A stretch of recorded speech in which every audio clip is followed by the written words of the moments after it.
مشکل دا دی چې یتعجلونه ولا یتأجلونه. تادی به کوي نو په دې قرآن باندې به دنیا غواړي آخرت ته به سوچ نه وي.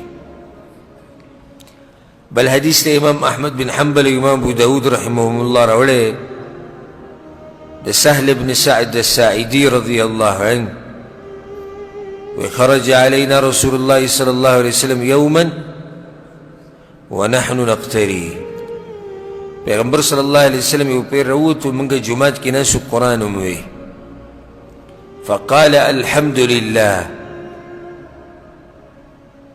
شکر یې وویستو د الله. بیا وی چې کتاب الله واحد، د الله کتاب هم دغه یو کتاب دی کوم چې تاسو سره دی. وفيكم الأحمر وفيكم الأبيض وفيكم الأسود. پتاسو کی تورم شتی سورم شتی او سپینم شتی یعنی ګډوډ یې. اقرأوه قبل أن يقرأه أقوام يقيمونه كما يقوم السهم. دې قرآن تلاوت ډېر زیات کوئ. مخکې دې نه چې داسې قومونه به راشي داسې تلاوت به کوي او داسې به برابروي لکه څنګه چې دا غشی برابري. اجر به په دنیا کې غواړي آخرت به نه غواړي. دې کې دا نښه ذکر شوه چې د قرآن په تلاوتونو باندې به خلک څه غواړي؟ دنیا غواړي آخرت به نه غواړي.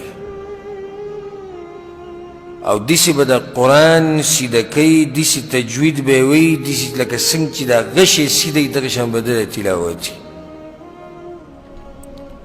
مبالغه هم په دې کې نه ده پکار، په دې کې تشدد هم نه دی پکار. لکه نن سبا د قاریانو اکثرو پکې مبالغه شروع کړې ده د قرآن په تلاوت کې او په تجوید کې. صحیح ده چې قرآن کله تلاوت کوي نو کوشش به دا کوي چې هر حرف د هغه ځای نه راوباسي کوم ځای چې د هغې د راویستو دی، په کوم ځای کې مدي، کوم ځای کې غنۍ، تجوید د احکامو خیال وساتي. په هغې کې غلو کول دا ناروا دي. لکه نن سبا د تلاوتونو د مشقونه چې شروع شوي او دا سرونه بړقی او دا محفلونو کې چې کوم تلاوتونه کېږي اکثر د مصر د قاریان تاسو وینئ دوی چې دې محفلونو ته راغوښتی کېږي نو په دې ورته پیسې میلاوي. داسې خو نه راځي د یو ملک نه بل ملک ته ځي او بل نه بل ته ځي او دا مخ به یې سور کړی او رګونه به یې د مرۍ را پړسېدلي. امام ابن القیم رحمه الله وي ته به وایي چې لکه الټې کوي لګیا دی. دا تلاوتونه دا مشقونه په دې طریقه باندې دا غلو ده.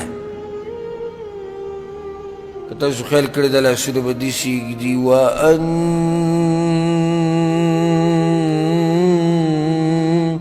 داسې شی ته جوړ کړو. قرآن وایه په تجوید سره ووایه خو ښایسته تلاوت یې وکړه. اوس یو سړی د قرآن تلاوت کې حق ادا کوي بس صحیح ده. وأن المساجد لله فلا تدعوا مع الله أحدا. صحیح ده. یو سړی دی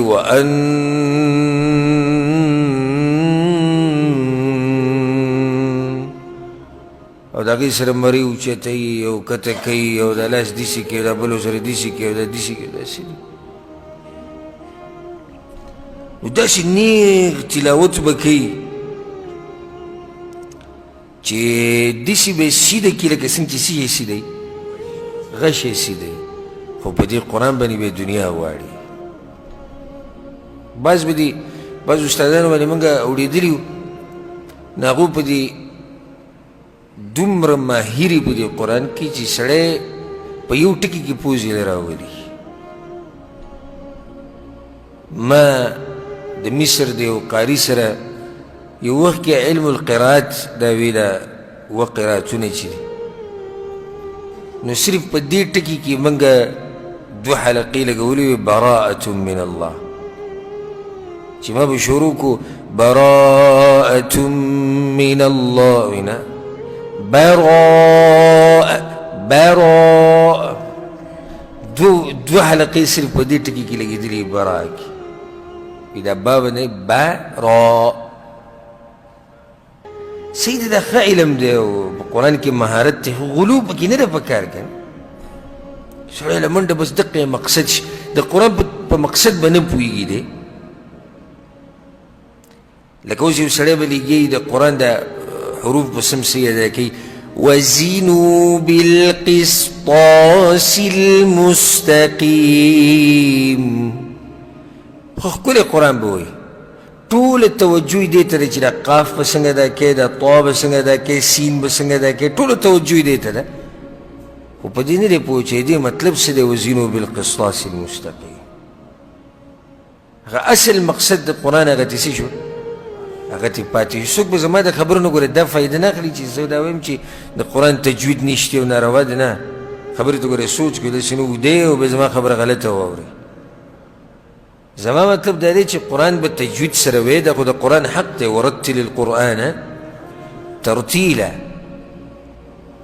دا خو الله ویلي چې قرآن په ترتیل سره وایي په ارامې وایي ودرېږئ پکې خو دې ځای کې دا غلو کول بیا دغه حد نه تېروتی دي پیغمبر صلی الله علیه وسلم صحابه کرامو ته قرآن ښوولی دی هغوی بیا خپلو شاګردانو ته هغوی بیا خپلو ته داسې دا سلسله را روانه ده خو دا غلو او دا قسمه قراتونه هغوی نه دي کړي نو دې نه ځان ساتل پکار دي اصل مقصدي خبره ګوره یتعجلونه ولا یتأجلونه دا مشقونه او دا زور به یې لګولی